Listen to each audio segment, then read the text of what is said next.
Let's open my very first खातलासको perfume. भोलि खोल्छु भनेर बसेको थिएँ तर आउट अफ एक्साइटमेन्ट मैले आज नै खोल्दैछु. थोरै एसएमआर.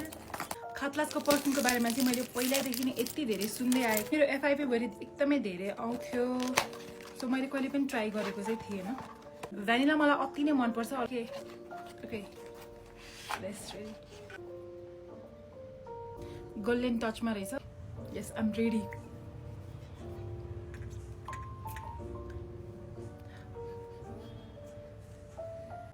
ठ्याक्कै भ्यानिला जस्तो नै स्मेल आउने रहेछ के. विन्टरको लागि कोजी वार्म टाइपको के. नर्मली म चाहिँ एकदमै फ्रुटीहरू युज गरिरहेको हुन्थेँ भ्यानिला भन्दा. अनि यो भ्यानिला मलाई ठिक्क लाग्यो. Not very strong, not very like soft पनि छैन. प्याकेजिङ 10/10 कस्तो मजाको हो. त्यो एकदमै हाई क्वालिटीवाला छ. यो चाहिँ ओरिजिनलवाला हो. यहाँनिर क्युआर पनि दिएको छ. यदि तपाईँलाई भ्यानिला मनपर्छ भने चाहिँ गिभ दिस अ ट्राई. यो अफोर्डेबल पनि छ, राम्रो पनि छ. अनि यसको लिङ्क चाहिँ म मेरो बायोमा राखिदिन्छु. तपाईँले आयानी सेन्टरबाट लिन सक्नुहुन्छ दराजमा. अनि कसैलाई गिफ्ट दिनु मन छ भने पनि यो ठिक्क छ. यो अपकमिङ दराजको 11/11 सेलमा त झन् तपाईँ सबैभन्दा मार्केटको लोएस्ट प्राइसमा पाउन सक्नुहुन्छ नेपालभरिको. सो अहिले नै गएर एड टु कार्ट गरिहाल्नुहोस्. म चाहिँ तपाईँलाई यहाँ पनि ट्युटोरियल राखिदिन्छु कसरी किन्ने भनेर. भ्यानिला पर्फ्युम एकदमै कोजी विन्टरको लागि ठिक्क छ अनि गिफ्ट दिनलाई नै पर्फेक्ट छ.